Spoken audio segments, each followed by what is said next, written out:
Hi, guys. Welcome back to the Entrepreneur podcast. We are the Entrepreneur crew. Yeah. Hey, y'all. We have Khadija. Oyinade. Britt. It's your girl Kia-Shun. Her and her sexy voice. Yes, she Voice is not No, it's your girl Kia-Shun. Oh my gosh. And this episode, we are going to be talking about all things branding. Yes. Branding is yes, important. yes. It is the backbone of our businesses. And let's get into it. Mm-hmm. Oh, you want to kick us off? Yeah, I'll be happy to. So for me, Sexy voice. a lot of what drove my branding, I do not. Both of y'all. Go ahead. You said, let me just, you said, What? I did not. Oh my goodness.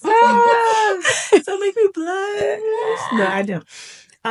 But a lot of what drove my branding, especially in the beginning, was just like how I felt about, the business, the brand I was creating, right?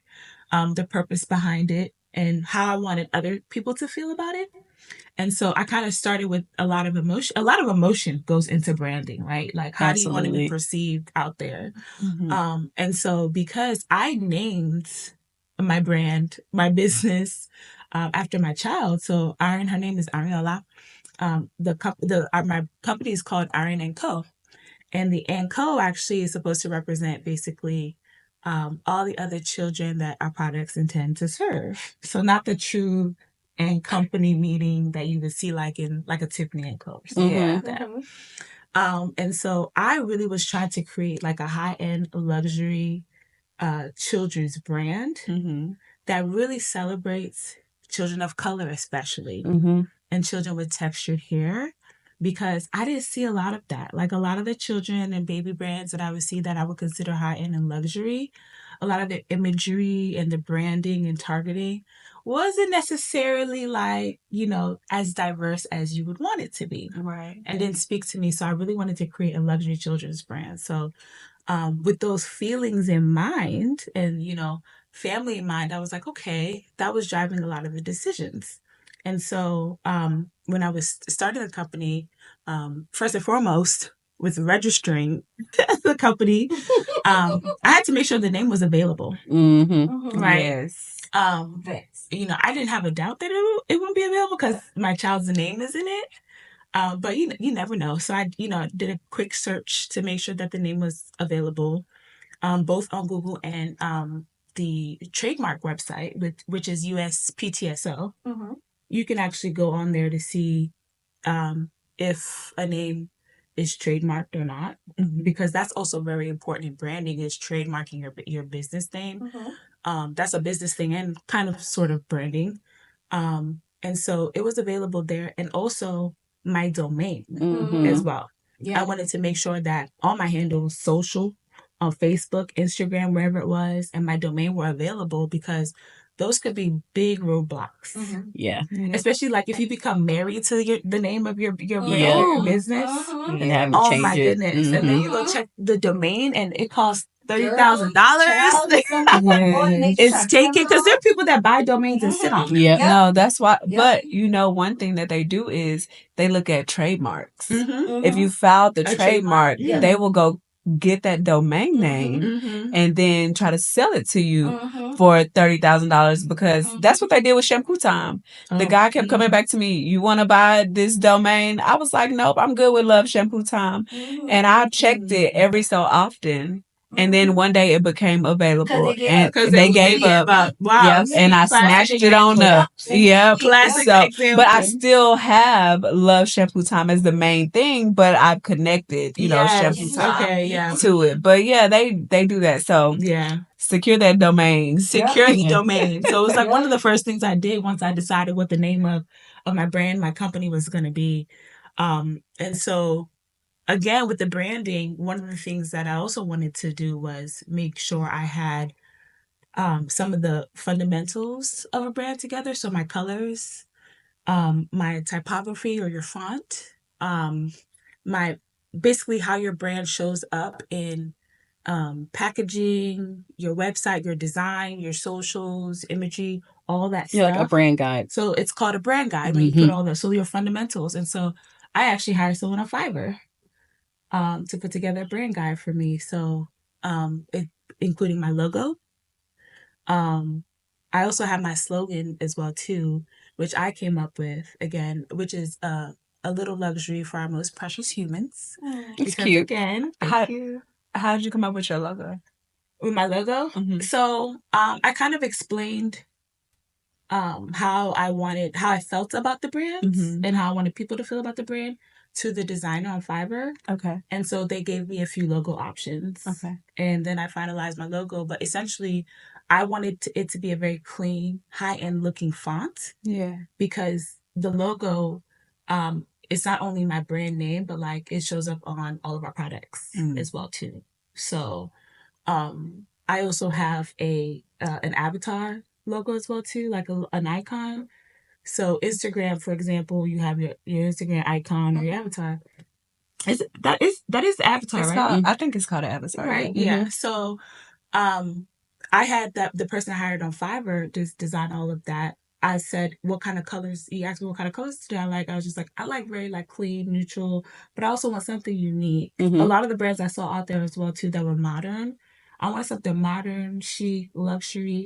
They were using more neutral colors, and so I really loved the blue that I ended up with, and also having variations of my logo as well too. So like black, white, and things. You can do the inverse. But having the brand guide really helped establish like my font, my primary, secondary fonts, primary, secondary, tertiary colors, things like that. And how it would be incorporated in just future designs. And so that's kind of the very first step in the fundamentals that I kind of laid down in terms of branding. There's so much more to branding as well too, like your brand voice as well too. And that's kind of been established over time. And I'm still establishing that too, right? Yeah. My messaging and copy, all of that has to do with branding, right? You want to think about branding like you can't miss a Coca-Cola bottle. Yeah. Right. Even if it's not red. If it's just out, if it has red, the Coca-Cola. Right. But you associate that red with Coke. You do. You know what I'm saying? I mean, you can't miss a Nike check mark. Yeah. Right. So that has a lot to do with just how they show up, the branding, the messaging, their voice in general, and how they incorporate the check mark in basically everything. Right. So even FedEx too. Yep. That is actually really good branding. A purple and an orange. Do you know that the FedEx, there's actually an arrow in the FedEx name? There is. Right? And so there's also nuance within their logo. Yeah. That makes you associate FedEx with express delivery and shipping. You don't even realize it. So it's just the little things like that. And that has been developed over time. And I'm still even like iterating on too. Yeah. And sometimes I know for me, as the owner, I struggle with, oh my God, if I make this change, everyone's gonna notice. You know what I mean? Or they're not noticing. They don't know. Nobody's paying attention but you. No one's paying attention but you, right? And then also you're acquiring new customers every single day. I think the goal is to have an established brand that is recognizable by anybody, anywhere, especially when you're dealing with copycats and things like that. And so, but especially in the beginnings, it's definitely okay to still allow that to evolve over time. It is. But I would just say, just to recap some of the fundamentals that you should have a part of your brand guide, is a strong name that has meaning, that resonates with your customers, right? And that also tells a really good story that resonates as well, too. The second thing would be, obviously, the things that people see, your colors, your font, right? So if you're a playful brand, don't have a serious font, right? So if you're a high-end or luxury brand, have a font that speaks to that, right? As well as your secondary, tertiary fonts and things like that. And so those are just some basic fundamentals I would say that I did in the beginning. You got out the gate with everything. Like for me, I didn't know what the branding looked like for ShampooTime. I didn't know what the feel was going to look like. All I knew was that when people associated my brand, or when they saw my brand, they associated it with having fun. Something playful, something, because wash days culturally are a nightmare for Black people, right? And so I want to change that narrative and make, when you talk about wash day, like today is wash day, it's like, yay, let's do wash day, so, but I didn't know what that looked like in terms of colors or fonts or anything like that. When it came to my logo, or even the name, so I'll start with the name first. I had no idea what to name the company. I wanted to name it the Shampoo Mat. And so my aunt was like, well, that's very limiting, because if you name it the Shampoo Mat, what else can you come out with? That's yeah. And she's like, no, don't name it. I was about to say, Auntie to the rescue. Listen, I told that's good. Yeah. But I will tell you, like, the opposite viewpoint to that too, that you could still expand with a limiting name. There's some good examples. Well, I trademarked it. I trademarked it. So nobody else can use Shampoo Mat. Smart. But when it came to the name, I was like, yeah, you're right. Because I want something, I want to expand on it. I don't want just a mat. So I was like, what should I name this? And I played around with just different words that you think about when it's wash day, or, shampoo this, just different synonyms, and putting those together to figure out what the name was going to be. And nothing really quite stuck. And so my aunt was like, what about ShampooTime? And I was just like, ShampooTime? And I don't like that. That's ugly. I actually really love the name. So do I. I didn't like it at first. Why? I was like, I don't know. But imagine like your kid like, oh, it's shampoo time. It's time to shampoo your hair. Correct. So after I said it like 3 times, so she was like, what about ShampooTime? I was like, ShampooTime? That's ugly. And then I was like, ShampooTime. Yeah. ShampooTime. Okay, it's shampoo time. Yes, I was like, this is the name. I was like, I love it. Like, when I say it's shampoo time, what time it is. Excited. What's about to happen. Exactly. Yeah. But then when it came to the logo and the colors, like, I didn't know what that looked like. And so I don't even know how I got in contact with the lady who creates logos, probably just through a friend talking. And so what I told her was just the name. I was like, ShampooTime. And I wanted to feel fun, and I wanted to be like loud, I guess, would be how I explained it. Like when you saw it, you was like, oh yeah, that's ShampooTime. And so she just gave me different fonts, different selections to choose from. And I took the top 3 that I liked and sent it out to my very close circle and was like, which one would you pick? And so people picked the logo that I have today. But yeah, I didn't, like, you knew exactly what you wanted. Whereas I was on the opposite end. I was like, what does this even look like?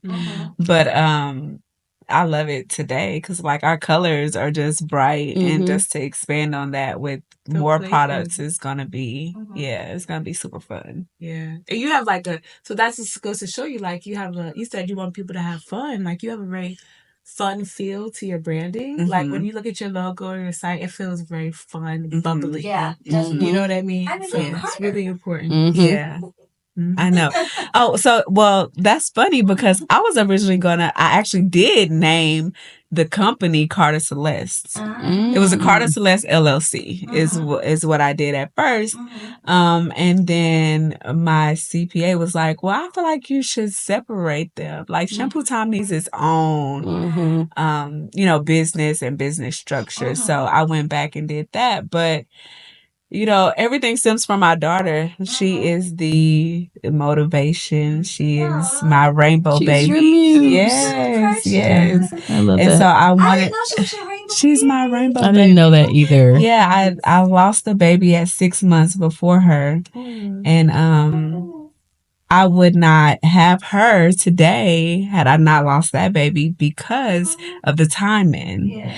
And so I always say that she was meant to be here, even though, you know, I wish it was a baby boy. I wish I had him, but Carter is literally an angel walking on the earth. She is. Yes. She doesn't meet a stranger. So precious, y'all. She's so precious. Yeah, she's so nice. She's so intelligent. So intelligent. Yes. Oh my goodness. Yeah. So, I mean, she's supposed to be here. And so I said that to say everything that I do, I want to do for her. And now Kyrie as well.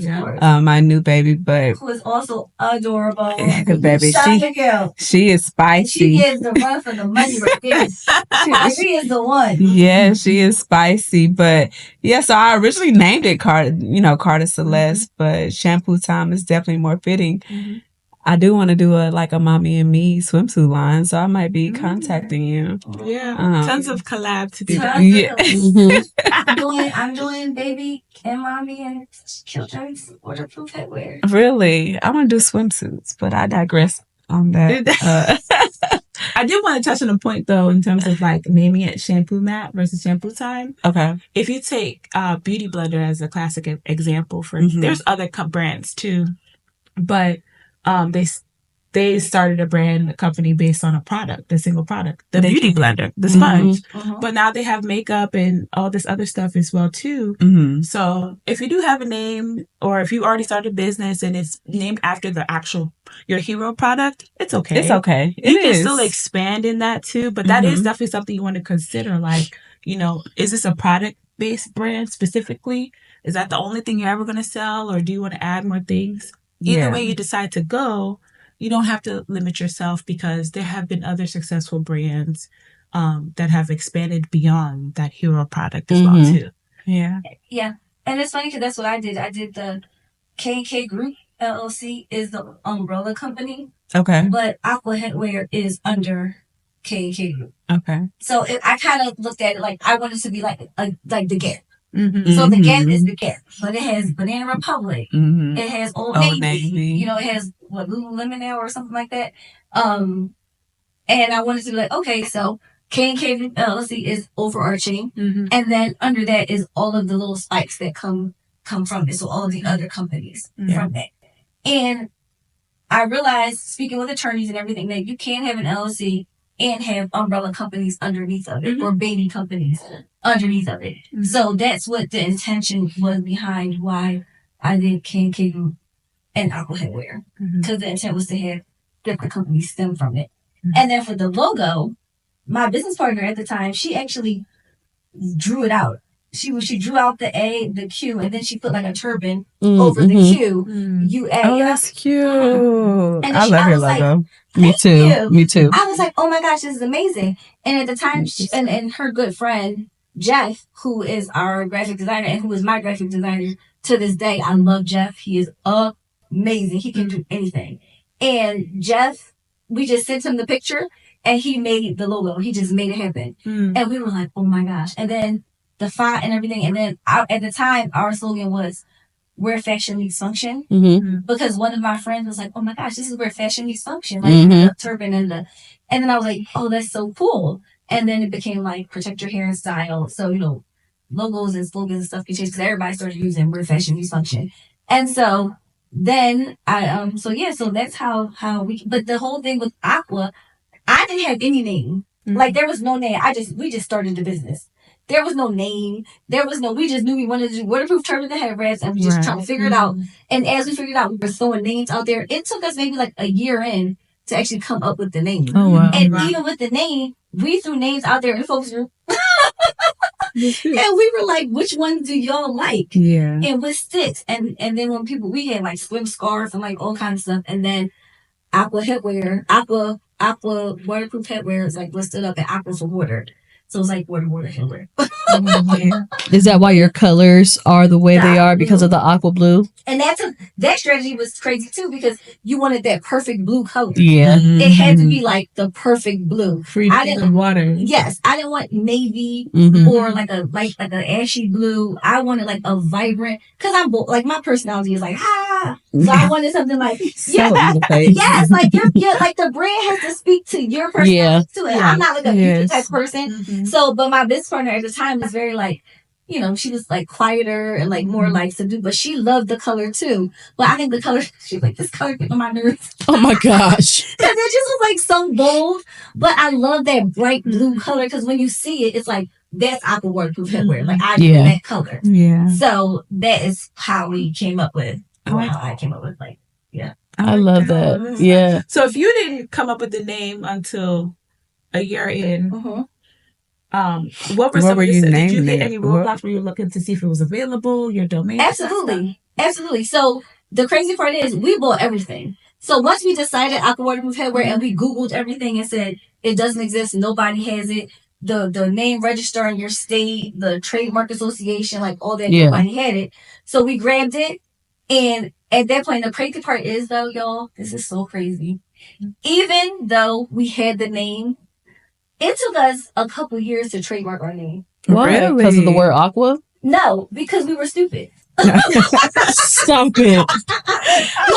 Because like it was like that moment where it's like we're doing all because we cared about the patent. So the patent was our focus at the time. Like the patent for the design, like the trademark of the name was not. I mean, we got a website. We bought all the websites, but like we didn't buy Aqua Waterproof Headwear website. I got the Instagrams for Aqua Waterproof, Aqua Headwear, all these iterations. But for some reason, we did not buy Aqua Waterproof. Somebody had it and tried to sell it for like $3,000. And I was like, no. But when that trademark came through, and when I got the trademark, and because of the Amazon Black Accelerator program, I was like, you know what? It was from QVC.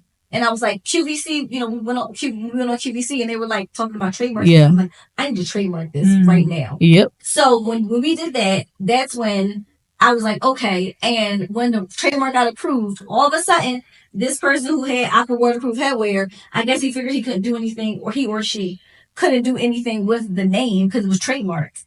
So they let it go, and then I bought the domain name. Oh, the domain. Okay. For the domain. Okay. Yes. Okay. So they were trying to sell the domain name Aqua Waterproof. Wow. But our domain was Aqua Headwear anyway, because we didn't want people to have to type in Aqua Waterproof Headwear. So now like you, I did the same thing. I bought it when I snatched it up because I kept checking, and once it came available, I was like, it's mine. Oh wow. So now on every iteration of every idea of everything that I have ever come up with, it is trademarked. I have domains to them. I have like 1 million trademarks. I don't blame you because you like. I got all the Instagram pages, all the Twitter, everything. Yeah. Did you get threads? I know. Yes, all the threads. Get threads. Everything from it because it's all on Instagram. Yep. Everything. Yeah. So we're gonna talk about how you got them trademarks. We'll talk about that in another episode because I do have all my stuff trademarked. Have patents, yes. So if you're looking for information on that, make sure you stay tuned to another episode. Yeah. What were you gonna say, Oyinade? I was gonna say that we will go into detail. Trademarks. Y'all know me and O be on the same thing. I know. It's funny because y'all be on the same thing, and then me and her be on the same thing. Yes, we do. Yes. So there's a lot to dive into that, It is. But it's definitely, I would say, a component to like brand building, at least in terms of like the legal component. Protecting your brand. Yeah. Oh, look at all three of us. In sync. I was thinking it. Really? Don't leave me out. I was thinking. She was thinking and we said it. Yeah. Your story is so cute though, with IGL and the name. It is. So I'm like, it is. So let me tell you something really stupid. What? For me. When I was thinking about IGL, why was I thinking about Every Girl Loves? And I starts with every. I know. I don't. Listen. That definitely starts with an E. It didn't. I was like, oh, Every Girl Loves Nails. It is not Every Girl Loves Nails. Oh my God. Okay. Mental check. I know. Tell us about IGL. So, okay. I've had 3 iterations of designs for IGL Nails, like for the logo. So my background is in design, like graphic design. So I get really picky, like really picky. And IGL stands for It's a Golden Lifestyle, which is a play off of my YouTube channel. And I had already built an audience there. And it was like 20,000 people there. And then I kind of built up an Instagram, which wasn't much, but it was a few thousand. Yeah. So I'm like, I already have this audience. Like, I've already created this kind of like personality, if we're going to talk about voice, right? Like, I've already created this personality that's around affordable makeup, women. And I wanted to, when I decided to start doing nails and have a product, I wanted to make sure that flowed into there. So that way, when I started posting content about nails, that it still made sense with my audience. Yeah. So that's how I kind of came up with the name IGL Nails. It's a Golden Lifestyle Nails, but putting It's a Golden Lifestyle is way too long. Yeah. So that's how I started. And then as far as like my actual logo, my first logo is like this. It's ugly, but it's like this black splash. And there's a reason. There's a black splash. And then there's IGL and ombre from yellow to pink with a blue background. It was a lot going on. So that's but that's completely different from what you have today. I said I had 3 iterations. Yes. It's completely different. Yeah. The reason why I did that, the splash was supposed to represent like paint, right? Because you're painting your nails. Yeah. The IGL was my name. The color was to represent like nails are different colors. Yeah. And then the blue was supposed to be bold so that it could stand out when you're scrolling on social or whatever. The blue would catch your eye. Yeah. That's why I did all that. But then as I started moving into manufactured nails and looking at packaging and really saying like, oh, this is a business that I can actually grow and build, my brain went straight to retail. So my new design was based off of how I would want it to look on retail shelves. So I was like, that means, and I looked at my competition too. They don't have super colorful logos. It's very clean, very easy to read real quick. So that's the reason why I'm like, my font is really bold.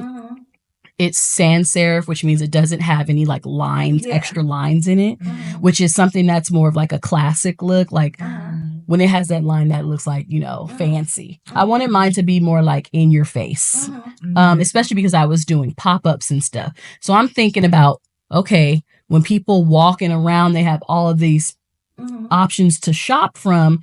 What can I do that's going to catch their attention? So I kept it bold. Originally, the logo IGL Nails was in an ombre brown, like the color of my. I'm pointing over here. Can you pass me that? I keep pointing over here. She about to have. I keep pointing, and they're probably like, "What is she pointing at?" I'm pointing at my box. Okay, I'm pointing at my box. The logo was ombre brown, like my box, and the brown is supposed to represent like the different shades of Black women. So I really started to think about who my audience was based on like that 6 months of R&D, research and Development. Thank you. So I was like, okay, let's really tune in with who my audience is. And I want Black women to know that this product, I'm thinking about them. So that's why I was like, okay, well, let me do this. I want to do these brown colors. Like we come in all different shades and we're beautiful and we wear nails and do all these things and keep it bold. But that's why it was like that. But now it's white because, again, retail shelves. Then you start thinking about printing. Like when you're printing and you have multiple colors, it's really expensive, especially if you're doing screen printing, which a lot of people like to do for their shirts and stuff like that. It costs per color. Per color. And we're talking like $125 per color. Per color. So I was like, no, let me go ahead, flip that and make it white. White is free. It is. So it is. It's very free. And if you have a logo, you want to get a white and black version anyway, like period. Even if you have color. You always get white and black version of your logo all the time. Yeah. So that's kind of like the starting of my branding. And then I have a slogan. IGL Nails is trademarked, which we're going to talk about how we all did that later. That is trademarked, but I also trademarked my slogan, which is never have fugly nails. And to be quite honest with you, I don't even remember how this came about, but I know it was at a pop-up and I knew that I needed to get it trademarked because men were walking by and looking like they were with their wives and stuff at pop-ups and stuff. And walking by like, I never had fugly nails. Babe, your nails are ugly. Like, and I was like, oh my gosh, this is catching men's attention. So I was like, oh, I need to trademark that because it's catchy. Yeah. So that's how I started. And that's how my Fugly from never have effed up. Fugly is, fugly.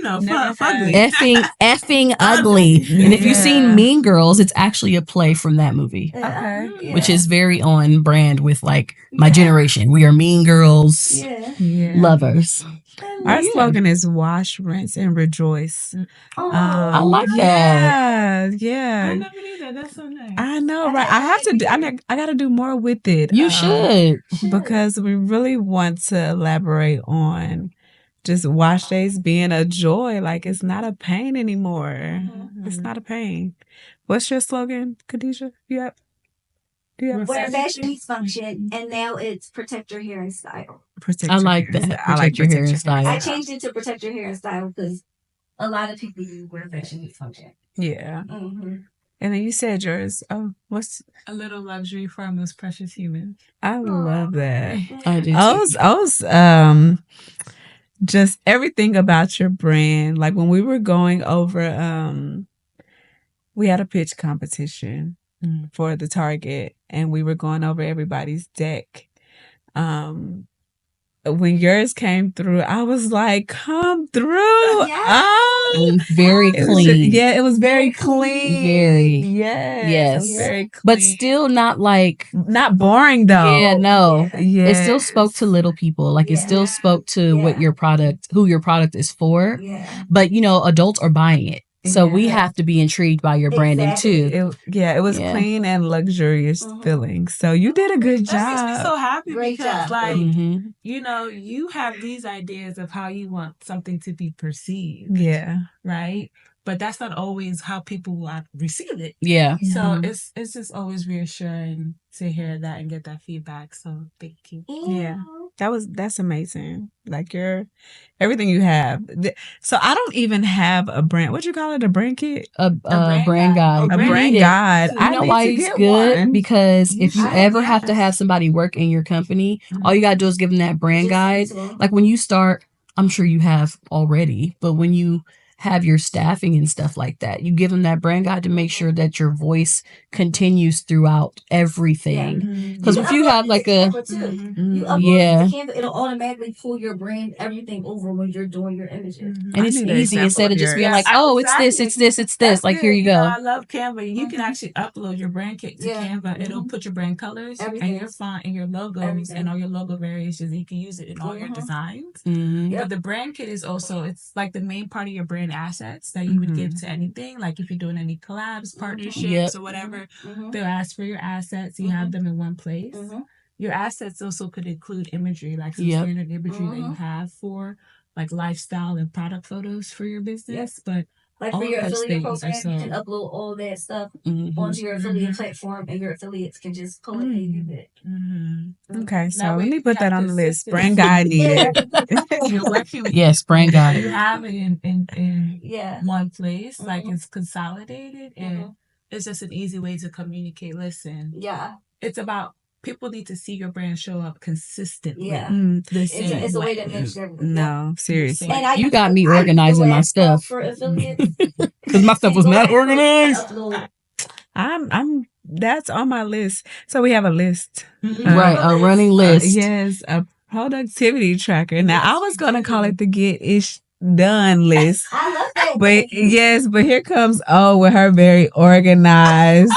Which we all benefit from. We do. We benefit from it. We do. Yes. Okay. I was like, we should have a running list. And I was like, I'll put it together. Next thing you know, she got the date. Right. The date started. And so detailed. But it's perfect. I have sheets. I know a couple tricks. That's all. I haven't uploaded my stuff to it yet. So you haven't uploaded your stuff to it? I'm about to throw this box of We have a shared productivity tracker. We do. To hold ourselves and each other accountable. Oh, you were super busy, so you right. And the cool thing is, I could be like, let me see what Kia-Shun working on. Is she doing something I need to be doing? That's the thing too, because you can look and see what all the Yes, grants. I thought what I did. Oh my gosh, Kia's list has all the grants. All the grants. I have all the grants. We have do a whole episode just on grants. No, Kia-Shun is a grant queen, y'all. That episode is coming. My list. I need to apply. Deadline's coming up. Mm-hmm. I have the deadline on there. Yes. So I mean, whatever I see, I'm just throwing it on that list. And we all share it all the time too. Like when we see things, we share it with each other. Like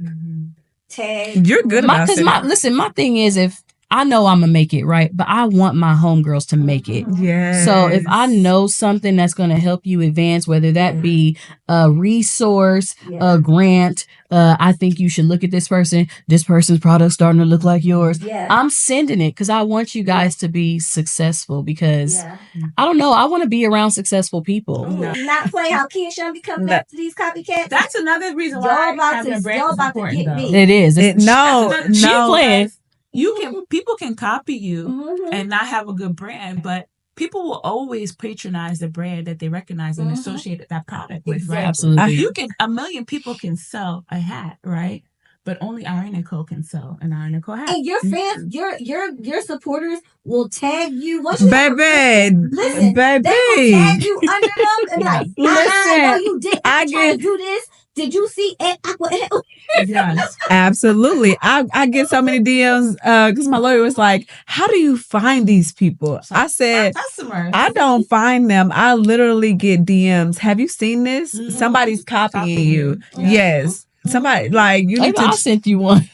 You did send me one. Yes. So once you have that brand voice and the customer base, that brand loyalty. Yes, that brand loyalty. And people want to shop things that are branded well. Yeah. Like that automatically is going to set you apart from someone that could be making the same thing as you. Yes. The way you brand yourself is going to set you apart from that. The way you position yourself, because that can also impact like what you can charge for your product. Absolutely. If you have a brand that demands this type of pricing or high-end pricing, then people will pay more. Because guess what? If it looked like $6, I'm only paying $6. Exactly. You know, I'm not paying $26 for something that looks like $6. No. So even you can literally have two identical products, and the only thing that's different is the brand. And people will spend more money just for the brand. It happens a lot, and like with clothing and things like that too, right? We all do it. We spend more on higher end or luxury goods, right? Yeah. But the back end, they probably came from the same place. Yep. Because guess who was about to buy all of Beyonce's hair care line? You were. Damn. I already ordered it. Now, I don't know if you're trying to throw shade there, but based on the topic we're talking about. But I have nothing to do with that. Me either. Because of the brand. Go Beyonce. What? Because of the brand. The thing is, you fall in love with the person. I see what you're saying. You fall in love with the person. You bought all her stuff just because it's from her. It's Beyonce. And you don't even know how the product I don't know how the product is. I just bought it because it's Beyonce. So, and that's her personal brand. But I also love Beyonce. So at the end of the day, also people will fall in love with you. Yes. As the founder. You are the brand. You are the brand as the founder. Your brand can be whatever it is, but people have to like you. Absolutely. And it's like, don't be scared to put your name and your face out there. Because a lot of people are like, I don't want to get out there. They do. But when I put content out and it shows my face, it gets way more views than like. Because now it becomes relatable. But that's me though. Like, and these are like the new wave companies and brands, because your big national brands. They don't. They weren't in our generation. Oh my gosh, you guys, that is literally something that I thought about when I was branding IGL Nails. Like, I liked being on TikTok and stuff like that. And when you look at like press on nail competition, you don't know who the CEO is. Exactly. Like, you got to go Google it. I was like, no, I want people to know like who I am. So I'm going to put my face on a video of my product at as much as I can. I'm completely opposite from you. I don't want anybody to really know who I am. And I didn't either, but I had to. Well, so I let me rephrase that. It's not that I didn't want people to know who I am. I didn't want to be the forefront of the business. Like, I just want the business to sell itself. I sit back in the background and, you know, do what I need to do. But I want, and it's kind of selfish to me because I was like, I want Carter to be the face. Let her be the face. But Let her be the face of the brand. She's the cutest thing ever. Yeah, so but it is an amazing face to it. I'm glad she loves it because if she didn't love it, then that would be me forcing her, and I didn't want to do that. But she loves it. She famous, y'all. Let her tell it. Where I was going with that is, I've been told, you know, you really need to be the face of the brand. Like, people fall in love with the brand. People fall in love with the story. You need to tell your story. Yes. You know, you need to talk about how you took $200 and made $1 million. Yes. And you know what I'm saying? Like, you gotta tell your story. It's the new way. People, I mean, they're still shopping brands that they don't know who like founded and stuff like that. But people, like you said, they're more intrigued about learning the story behind the brand and its success. And it's also generational. So as marketing major, you learn people's buying habits. So millennials in my age range, we'll get a sale. Like a millennial. We are millennials. We are all millennials. I know. Go ahead. All of us are millennials. Yes. Keep going. Well, we like sales, right? We will buy a 30%, a 20%, a 10%. You give us a coupon, we're using it. The Generation Z, the younger ones now, like my niece and them, they don't care about that. They care about your calls, the person. They do. They don't care about the sale. They want to know who is the person. Who they're supporting. So that's why they're on this TikTok range. Yeah. Because they will pay. Y'all better get on TikTok. With their parents' money, with our money, they will pay for anything because they want the person. They want the calls. They want sustainable. They want you as sustainable. A person. All that kind. They care about about the earth. Yeah, that's why you see more and more mission-driven companies, you do. Exactly. and things like that, which is an important aspect of any brand. Yeah, you should always have a mission behind it. Yeah. Yes, because long term, right? It really helps with just like establishing yourself in long term success. Exactly. Yes. Because what's the point, right? The point isn't just to sell something, right, or to create this amazing brand, but like you have to have some cause, some mission behind what you're doing, right? Even if you don't know what that is to start with, always think about how you can incorporate some type of cause and mission behind your brand. Let me tell you why else that's good though. What's your mission? Oh. Yeah, so for me, it's not just to create a luxury brand that represents all children, right? So I really wanted to be inclusive, where my children are seen, other children of color are seen, but like everybody, right? When I was looking for like more higher end or luxury brands, I didn't see a lot of us and our children being celebrated. So that was really what was driving a lot of the branding in the beginning as well too. But even just with having like a children's brand that serves infants, right? I really want to bake into like our core values and things, how we can give back to like newborns and moms, expecting moms, new moms, things like that. Yeah. So I just have a lot of plans in terms of just giving back in that way. I get tons of emails all the time from like moms that are kids are in the NICU and things like that. So there's just so much I want to do just for the babies. Yeah, they're our most precious humans, literally, and our future. But yeah, it's really about representation at the core. Yeah, I'm still trying to figure out exactly what our social cause is, I guess, because I have my hands in so many pots. Like, you know, the shampoo mat helps kids with autism, so I want to give proceeds to organizations who help kids with autism.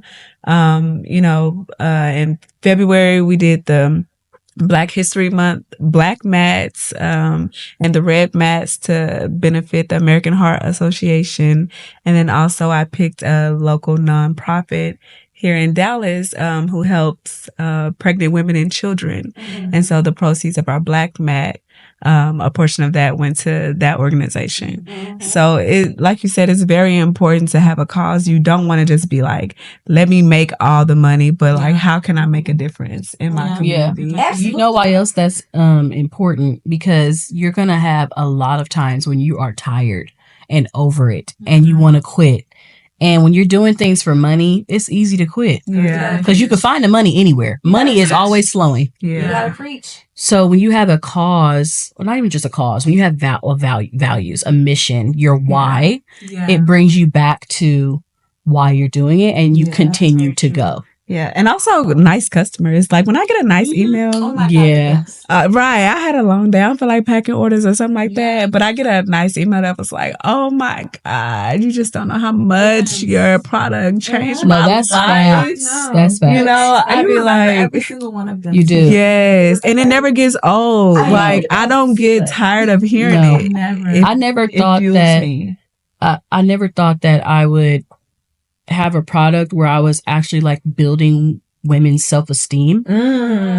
Like, I love that. wow, like I have a part in the way you feel daily. Yeah, Like that's a big deal to me. And so when I'm having those hard times, I'm like, well, you know, homegirl down the street, she need me today. Like she needs me. So I think it's definitely important to have a mission and some values back in your company. Even if you don't have it right away, it can come to It you. can come. It can come to you. And your customers can help you. Your Absolutely. customers help you. Getting feedback from them, how you intend your product to be used may not always be how your customers using them. Yeah.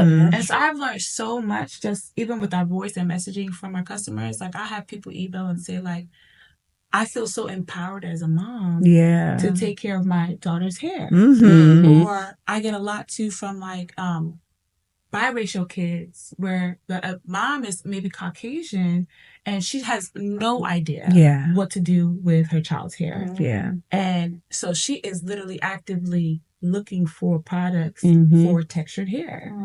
And I'm like, okay, I never even really thought about that aspect of it. You know what I mean? But you will learn so much from your customers that can also help inform your mission, your values and everything. No, I 100% agree. Even with Look at y'all. I was about to say that. Like the main mission, I honestly started this because I wanted to show little people that look like me that they can do whatever they want. Because I come from a really bad area. Like I'm like from the hood, y'all. So in my life, it was important for me to not only just see images of people in general doing things, but to see people who look like me doing things and accomplishing all these things that I just couldn't even that didn't even know that you could actually do. Yeah. And I was like, oh my gosh, like I want to do X, Y, and Z, and this is amazing. Like, oh my gosh, my friend's mom is a judge. This is crazy. Like, you know what I mean? Or my friend's parents own 3 corner stores in the neighborhood. Like, you don't, unless you see it for yourself and you see that this is happening and you can see people doing it. And I was like, so it was important for me to give back to my community to say, hey, you can do it. I speak to a lot of schools. I speak to... Aren't you getting an award this month, Miss Ma'am? I know, in Philly. And just for like me giving back and philanthropy and like all that kind of stuff. And it's just like, it's so important for me to, and it's been a core value of Aqua and of the K&K group to just like, one, enhance the lifestyles of people everywhere. Like just enhance every product that I invent and that's coming out is going to make your life better in some way. Yeah, okay. And that's the whole goal behind like the K&K group and how it's supposed to be. So Aqua Headwear just happened to be the first one, but as you know, I have a bunch more. Yeah. So it's just, to me, it's just so important to give back and for people to see representation. Something you mentioned too, like I know you were saying like your customers can inform your values and things. You were saying like K&K group, you want it. What did you just say? Enhance the lifestyles of people everywhere. That's going to inform your product line. Like if you want to expand. So the fact that what I care about with IGL Nails is building women's self-esteem and things like that on a budget. Like you don't have to spend hundreds of dollars to feel good about yourself. That's informing like how I want to build products in the future. I want to make sure that whatever I build is still doing the same thing. Yeah. Exactly. This is amazing. Yes, guys. Look at this. So with that being said, Yes. just to do a quick lightning round. Okay. Can you tell me maybe one brand that has impacted your life? And what is that brand and the product? Or one brand that you admire? Does it have to be admired? Because it can impact your life. And admire. Either one. Or both. We'll start with, okay, Kia. Impact your life? I would say one brand that I looked at a lot when I was coming up with ShampooTime and the playfulness of it is Nugget Comfort. So it's like a little, you know Nugget Comfort. I haven't heard of it. What is it? It's a little couch, like a play couch for kids, but like they can build things. It's convertible. Yes, a little convertible situation there. But I just love their brand. I love just when you see their Instagram page, like all the kids are just so happy and the colors and all this. So I was like, you know what? I want my brand to be like this that. brand. So That's a good one. That is. For me, I would have to say, of course, Madam C.J. Walker and what she stood for as far as like the epitome of innovation with the hair care industry and just making something out of nothing at that point in life where it was like virtually impossible for Black women to even remotely read, let alone start a business. Yeah. And then to escalate that, the Gap Inc., I said that earlier, has been like, I did my first job was at the Gap. And then I did case studies on it in college and all kinds of stuff. And I'm like, the way that the company scaled from the Gap to all these other little pillars from it, and the different types of people that they address in each of those different categories of businesses, I'm like, okay, you don't have to just have one customer. You can do a business that can please so many people and improve the lifestyles of people. Customer profiles. Across so many different categories and so many different, exactly. So I'm like, you know what? I can be the Gap of lifestyle enhancement. So I'm not just focused on waterproof headwear. Like y'all know me. I'm about to take over so many different categories. That it's just like it's just stay tuned. Right. Shout out to Madam C.J. Walker because I strive to be the next Madam, the new era Madam C.J. Walker, but not even just because of just everything she did with the hair care industry, but she touched the lives of so many women and like gave them jobs. I just honored her for Black History. It's the first person I honored in Black History Month. Yes, but she gave women the chance to make their own money. Right. Like she didn't all women, not just Black women. People don't realize that. Because even when she was doing it, it wasn't even normal for white women to do what she did, you know? What's the saying about teaching a man to fish or giving a man a fish? If you teach teach a man to fish, he can feed himself or something like that. You give him a fish, sometimes. He'll eat for a day. Yes, like that's what Madam C.J. Walker did. Like she empowered these women to make money back in the day when it was not happening. So, I call myself the new era Madam. Multi-level sales. Yes. That's why she's my first one I mentioned. I think the brand that I admire the most has nothing to do with beauty. It's actually Nike. Oh, I like it. It's Nike. I love one. If you notice, my logo is like bold in your face. Nike's is the same way. It's the same. Actually, kind of a similar font. Similar font. I didn't think about that until theirs now. is just a little slanted. I love that they're like iconography, which is like the check. You know it anywhere you go. I relate to that because I've had people like IGL, like nobody knows what that means, and I said, well, did you know what the check meant? As you establish your brand, people will learn who you are. You don't have to do all of the extras. I don't have to write my entire name on the box. I love that. I don't know. I just love Nike. It's very clean. They are also across different categories, but it's all under the Nike umbrella.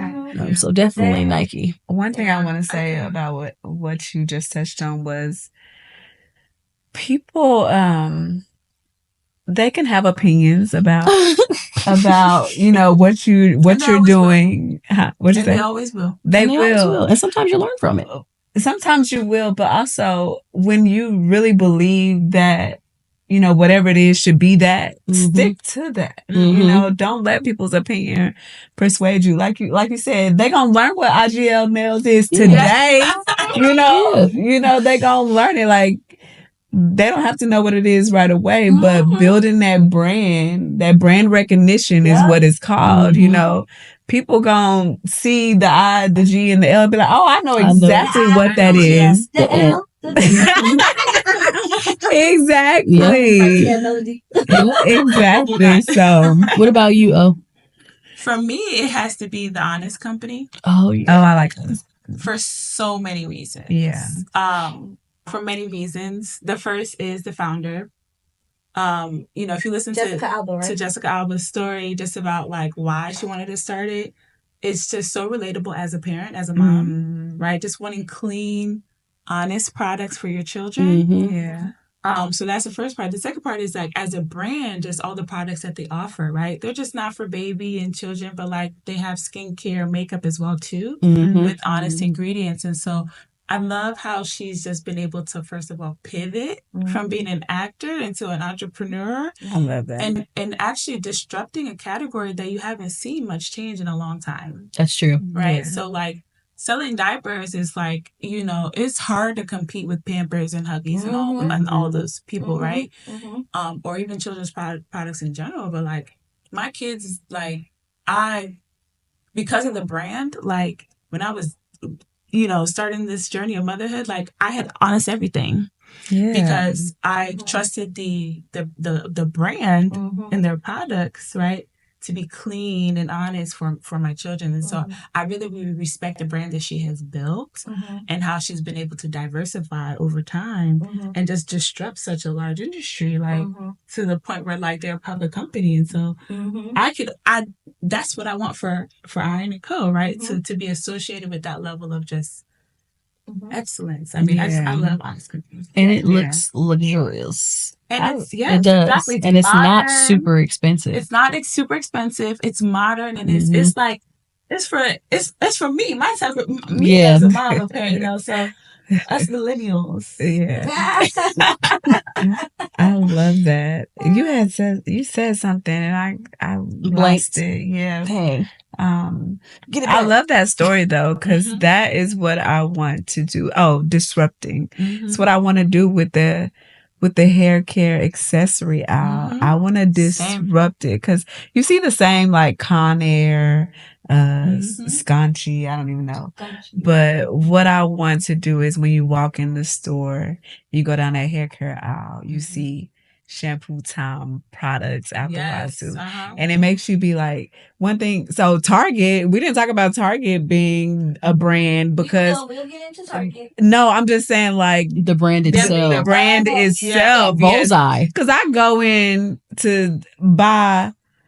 I went in last night just to get one thing. Y'all she came out with $200 last night. You did? I did. So get your life. Listen, it never fails. I can't leave Target without spending at least $80. That's good, girl. I be spending $300, $400. That's good. When I went in there to buy shampoo, and then I'm like, why? How? And then like the last time, like you, I spent like $190. Yes. Like, how? Just because I was like, these cute. And then Target, you gotta get them when you see them. You do have to get them when you go back. They will not be there. You're right. But so yeah, but when you go into Target and walk down that hair care aisle and see ShampooTime products, I want you to be like, oh, what they got new today? Like, what? Let me go see. It's a new season. Love that. What products does ShampooTime have out? So, let me tell you why you're awesome. So I had no idea that you wanted to expand into hair care accessories. Let me tell you why she's awesome. Word. Because yesterday I was like, I have this idea I'm not coming out with this. I'm not, because I'm just not about to, I'm not about to disrupt your category. I'm past that. I thought of another idea. Well, then I'm going to come out with it. Then. No, am I saying it? I'll yeah. I'll just say this. No, you can say it. I had an idea for a product because of washing Michaela's hair, right? It's nothing. It's not a ShampooTime or anything.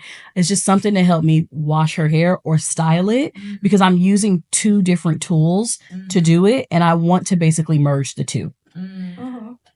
Kia-Shun didn't go, girl, you trying to disrupt my category. Da, da, da. She literally helped me sit here and figure out like how I could possibly I had no come idea up what she was with about this to say. item. No, because you could have discouraged me. For what? Because people are like, but people, the point I'm saying is people are like that. I understand. They don't want to share. They're like, So much room for there is, but people ain't I like would love that. to collaborate with my competition. Like, I would love to. Like, if they were open to it, I would love to do that. But why not? I didn't know what you were about to say there. But I think what Britt is saying is like when she brought this idea, because I had patented some products before, but she was like, I just got this idea and I don't know, like, how did you go about the process? Yeah, like inventing. Yeah. And so she told me what she wanted to do and I was like, okay. Check out episode 2, y'all. Yes. Well, she told me what she wanted to do and I was like, okay, well, this is how I would basically go about it. Mm-hmm. You find this, you get that, you find things that are available on the market and then, you go from there. Instead of me being like, girl, don't come out with no hair accessory. Yeah, like I'm coming out with that. Because technically that is a hair accessory. But now I didn't been all up in your warehouse. I didn't help you out. I'm not doing that. No. But I do need you to come out with it. You can definitely do it. You can do it. But that's the thing though, Britt, it's like the crazy part is it's like all of our industries cross, right? They do cross. Like I just introduced hairbrushes and like the silk rollers and like things like that, like the heatless curlers. And it's like all of our industries cross. Y'all's especially do. Though. Yes, ours especially. Yeah. All y'all have something to do with hair. But there's room for everybody. Walk and down like, the bread aisle, walk down the cereal aisle. Well, maybe not cereal, but walk down. Right, because it's two game. Yeah. But there's room for everybody. And that's why we're here. Not only helping each other out, but helping you guys out. Yeah. So hopefully you learned a lot from this episode. Yes. Thank y'all so much for tuning in today. I had so much fun. I know we all did. Yeah. Hope you got something out of it. Don't forget to like, subscribe, comment, yes, follow, and all of the good things. Entrepreneur Crew. We'll keep you posted. Thank you. Until next time. And I'll see y'all.